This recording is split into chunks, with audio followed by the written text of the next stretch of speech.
আসসালামু আলাইকুম রহমতুল্লাহ। আজকে আপনাদেরকে স্বাগত জানাচ্ছি আমি জহুরুল ইসলাম মুন। লিসবন থেকে মানে অনেকে বলেন যে কোথায় সুন্দর পার্ক আছে, কোথায় কোনো অনুষ্ঠান হয়, অনেকে জিজ্ঞেস করেন। তো আমরা আজকে এসেছি হচ্ছে বর্ষবরণ একটি অনুষ্ঠানে। সেই অনুষ্ঠানে আজকে দেখা যাচ্ছে বিভিন্ন রকম মানুষ এখানে রয়েছেন, প্রায় 100 মানুষ এখানে এসেছে বলে আমরা জানতে পেরেছি। তবে এইবারে একটু কথা বলবো হচ্ছে এখানে প্রথমেই আপুর সাথে। আপু হচ্ছে মূলত এখানকার অর্গানাইজার। তো আপু যদি একটু বলেন যে আসলে আপনার আয়োজন কি কি ছিল এবং কি কি বিষয় ঘটেছে। দেখুন, আমরা আসলে বিদেশের মাটিতে তো ওইভাবে পারি না সবাই একসাথে হতে।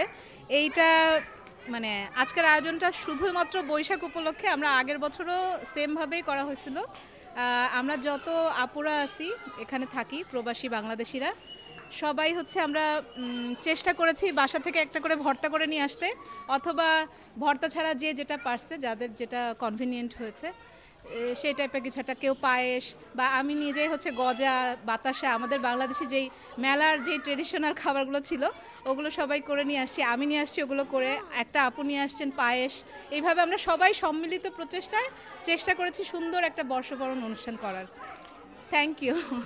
তো এইটা হচ্ছে আপু হচ্ছে এটার উদ্যোক্তা মূলত, কারণ হচ্ছে আপুরা এখানে একটা একটা উইমেন্স গ্রুপ আছে, তাদের পক্ষ থেকে করেছে। আমরা এই পাশে যদি একটু দেখি, অনেক ধরনের খাবার কিন্তু আপনি দেখেন আছেন কত সুন্দর করে, এগুলো ডেজার্ট, বিভিন্ন রকম ডেজার্ট। ও ওয়াও, কি বাতাসা, তারপরে হচ্ছে এটার কি নাম আমি অত খুব ভালো জানি না, কটকটি, তারপরে হচ্ছে আরও যেগুলো, তো এইগুলো আছে। তারপরে এই পাশে দেখেন অনেক অনেকগুলা হচ্ছে পায়েস আছে, আমি দেখতে পাচ্ছি অনেক বাংলাদেশি যেগুলো খাবার সেগুলো আছে। এছাড়াও এই পাশে দেখেন অনেকগুলো ভর্তা, হিউজ পরিমাণ ভর্তা রয়েছে, ভর্তা, তারপরে ইলিশ মাছ, সব কিছুই কিন্তু আমরা দেখতে পাচ্ছি। তো এই খাওয়ার মানে খাওয়ার মূলত খাওয়াটা শেষ। সো এখন আমরা এই যে দেখেন ইলিশ মাছ, এই যে এটা মূল হচ্ছে একটা প্লেটের ইলিশ মাছ, সেগুলোও কিন্তু এখানে আছে। তো এই হচ্ছে বিষয়। আমার মেয়ে এদিকে কিন্তু সে ছবি তোলার জন্য খুব ব্যস্ত। সে হচ্ছে তার আন্টির ছবি তুলতেছে। হ্যাঁ, আন্টির হচ্ছে ছবি তুলতেছে এই পাশে, সে এনজয় করছে। সে একজন লাল টুকটুকে বাবার সাথে মিল করে পড়ে আসছে। Thank you. ইয়ে, এই যে সে অনেক এনজয় করছে আজকে ফ্যামিলি প্রোগ্রাম, যেহেতু সে পোজও দেওয়া শিখে গেছে।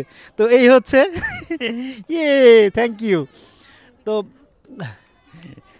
আর আমি একটু এই পাশে আসলে আমি একটু কথা বলবো এখানে, আপুর সাথে একটু কথা বলবো। আপু খাচ্ছে যা, তারপরে একটু কথা বলবো। আপু একটু যদি বলেন কেমন লাগছে। অনেক ভালো লাগতেছে। স্পেশালি এরকম আয়োজন তো আসলে হয় না। আমরা সবাই কিছু না কিছু আইটেম নিয়ে আসতেছি, তারপরে আমরা সবাই কন্ট্রিবিউশন করতেছি, যে এই যে একটা আনন্দ সবাই একসাথে বসে খাওয়া, তো এটা আসলে অন্যরকম। এবং এটাতে আমাদের নেক্সট যে প্রজন্ম, ওরা একটা ইউনিটি শিখতেছে, আমাদের দেশের যে কালচারটা অনেক কালারফুল এই জিনিসটা দেখতেছে, এবং একসাথে সমবেত হয়ে খাওয়া দাওয়া, এই যে একটা বন্ডিং, এটা আসলে এরকম একটা আয়োজনে এই বাচ্চারা শিখতে পারে। থ্যাংক ইউ আপু। আমি এই পাশে একটু কথা বলবো। আমার সহধর্মীর কথা বলতেই হবে একটু, প্লিজ প্লিজ প্লিজ প্লিজ। আমরা ইয়েতে আছি সরাসরি, প্লিজ। আপনি কি নিয়ে আসছেন একটু বলবেন। আমি পায়েস নিয়ে এসেছি। আর হচ্ছে কেমন লাগছে তোমার, কেমন লাগছে? অবশ্যই অনেক ভালো লাগছে। আর কেন এই প্রোগ্রামে অ্যাটেন্ড করা? অ্যাকচুয়ালি বাংলাদেশে থাকতে তো আমরা সবসময় পয়লা বৈশাখের অনুষ্ঠানে অ্যাটেন্ড করতাম, অনেক মজা করতাম। তো এখানে আসার পরে গত বছর তো হয়নি, তো এবছরে চিন্তা করছি যে অবশ্যই অ্যাটেন্ড করব, কারণ ওই যে অনেক কিছু মিস করি যেটা এখানে আসলে পরে সেটা ফিরে পাই। তো এই হচ্ছে আমার সহধর্মিনীর বক্তব্য। এখানে ভাবি নতুন আসছে একদম, ভাবি কি একটু জানবো হচ্ছে ভাবি এসে কেমন লাগছে, ভালো লাগতেছে। আর অনুভূতি কি, এবং এই জায়গাটা কেমন লাগছে? জায়গাটা অনেক সুন্দর। অনেক সুন্দর। তো ভাবি আমার মেয়ের সাথে খেলা করছে, এই হচ্ছে।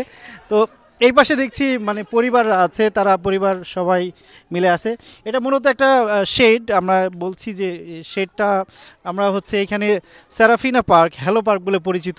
এখানে কিন্তু যে কেউ উইকেন্ডে এসে কিন্তু তাদের প্রোগ্রাম করতে পারে। দেখেন অনেক বড় একটা জায়গা এখানে করতে পারে। এই পাশে আমরা ছেলেদেরকে দেখছি, তারা হচ্ছে ইচ্ছা মতো গেজায় আড্ডা দিচ্ছে। সো ছেলেদেরকে একটু আমি যদি দেখাই, ওই পাশে দেখেন ছেলেরা কিন্তু তাদের মতো করে আড্ডা দিচ্ছে। এখানে ছেলেরা কিন্তু তারাও কিন্তু গেট টুগেদার হয়ে যাচ্ছে। সো এই আর কি। তো এই পাশে বাডি আমি তো এখন ভিডিওতে আছি, তোমাকে একটু কথা বলতে হবে সরাসরি। আমি চলে যাচ্ছি, শাকির ভাই, রনি ভাই, আহ, আহ, সবাই মিলে আছে, তো তাদের সাথে কথা বলবো একটু। তো আসসালামু আলাইকুম, শুভ অপরাহ্ন। আজকে আসলে আরেকটি অনেক বড় বর্ষবরণের অনুষ্ঠান এখানে আয়োজন হয়েছে আমাদের শারমিন আপু এবং মেঘের তত্ত্বাবধানে। আমরা কিছুদিন আগেও একটা অনেক বড় প্রোগ্রাম করেছি। তো এই ছোট ছোট প্রোগ্রাম আর চাই না, আগামীবার সবাই মিলে একসাথে সম্পূর্ণ বাঙালি কমিউনিটি মিলে অনেক বড় একটা ম্যাগনিফিসেন্ট প্রোগ্রাম হোক এই প্রত্যাশা করি। যারা এখনও আসেননি সবাই চলে আসেন, আর যারা আসছেন সবাইকে নববর্ষের শুভেচ্ছা। ভাইয়াকে যদি একটু বলতে বলি। আসসালামু আলাইকুম, শুভ নববর্ষ 1431, সবাইকে নববর্ষের শুভেচ্ছা। আসলে আমরা প্রবাসী থেকে এইভাবে যে সবাই মিলে একসাথে মিলিত হতে পেরেছি একটা উপলক্ষ নিয়ে, এটা আমাদের জন্য অনেক বড় পাওয়া। তো আশা করি সামনে আমরা এগিয়ে যাব, আবার অদূর ভবিষ্যতে আরও বড় করে আমরা বড় পরিসরে প্রোগ্রাম করব। ধন্যবাদ। এই পাশে দেখা যাচ্ছে এক দল বেঁধে সবাই আসতেছে আর কি, দল বেঁধে সবাই এনজয় করতে করতে আসছে, দেখছে। আপু একটু যদি কথা বলি। হ্যাঁ, হ্যাঁ, তো একটু বলবেন আপনার অনুভূতি কি এসে? আজকে খুবই ভালো লাগতেছে। কি না, আজকে আসলে এত বছর পর এখানে আমরা মানে বৈশাখ সেলিব্রেট করতেছি সবাই একসাথে, ভালো লাগতেছে। লাস্ট ইয়ারও করেছিলাম আপুর সাথে, শারমিন আপুর সাথে, ভালো লাগলো। Thank you. আর কি আপু হচ্ছে একটু যদি বলেন যে আসলে অনুভূতি কি? আপনি দেখছি অনেক সুন্দর সাদা একদম বৈশাখের স্বাদ সেটাই পরে এসেছেন, আপনার অনুভূতি কি একটু? খুব ভালো লাগছে, অনেকদিন পর অনেক মানুষের সাথে এরকম উঠা বসা হইলো, খুব ভালো লাগতেছে। ভর্তা খাইলাম অনেক রকম, অনেকদিন ভর্তা খাই না, ভালো লাগলো অনেক। তো এই হচ্ছে ওভারভিউ আর কি আমাদের সবাই মিলে আর কি, আমরা যারা বাংলাদেশিরা এখানে আছি, বাংলাদেশের শাড়ি পরা, বাংলাদেশের পাঞ্জাবি পরা, বাংলাদেশের যে একদিন হলো এই আমরা বাঙালিয়ানা যেটা বলি এই উৎসবে পরিণত হয়েছে এই জায়গাটি প্রায় 100 মানুষ এসেছে। এর পাশে দেখা যাচ্ছে তারা গ্রুপ ধরে ধরে বিভিন্ন আপুরা ফটো তুলছে, বাচ্চারা এনজয় করছে, এখানে খেলার পার্কও রয়েছে, সো মিউজিক চলছে, সব মিলে আর কি আজকে একটা ফেস্টিভ্যালের যে বিষয়টাই সেটা কিন্তু পূর্ণই এখানে উঠে এসেছে। তো আমি একটু কথা বলবো শেষে একদম, যে আসলে কেমন লাগছিল এখানকার অনুভূতি, সেই অনুভূতিটিকে তুলে ধরার জন্য বিনোদন অনুরোধ করছি। এখন হচ্ছে আমাদের এখানে একজন ছোট ভাই, সবারই পরিচিত মুখ, কৌশিককে আমি কথা বলার জন্য অনুরোধ করছি। একটু রোদের দিকে যাই। তো আজকে আসলে শারমিন আপুর আমন্ত্রণে আমি এখানে এসেছি। মূলত এখানে আমার আরও অনেক বন্ধু বান্ধব, বড় ভাই, মুন ভাই সহ ছোটো ভাই অনেকেই আসছে আজকে। আসলে এখানে সবাই একটা ডিফারেন্ট এক্সপেরিমেন্ট, আমি এর আগে কখনো আসিনি এটাতে, এই প্রথমে আসলাম। সবাই নিজের বাসা থেকে খাবার রান্না করে আনছে এবং সবাই একসাথে একটা ওপেন স্পেসে নববর্ষ সেলিব্রেট করতেছে, নতুন বছর উদযাপন করছে, বাংলা নববর্ষ। এটা অন্যরকম একটা অনুভূতি। এত ধরনের ভর্তা, পায়েস, মিষ্টি এটা এখানে খাইতে পারবো এটা চিন্তাই করিনি। তো খুবই ভালো লাগতেছে, আর ধন্যবাদ সকলকে এরকম সুন্দর একটি আয়োজনের জন্য। Thank you. তো এই আর কি টোটাল হিস্ট্রি। তো থ্যাংক ইউ সো মাচ এই ভিডিওটি দেখার জন্য। যারা ভালো থাকবেন, সুস্থ থাকবেন, পরে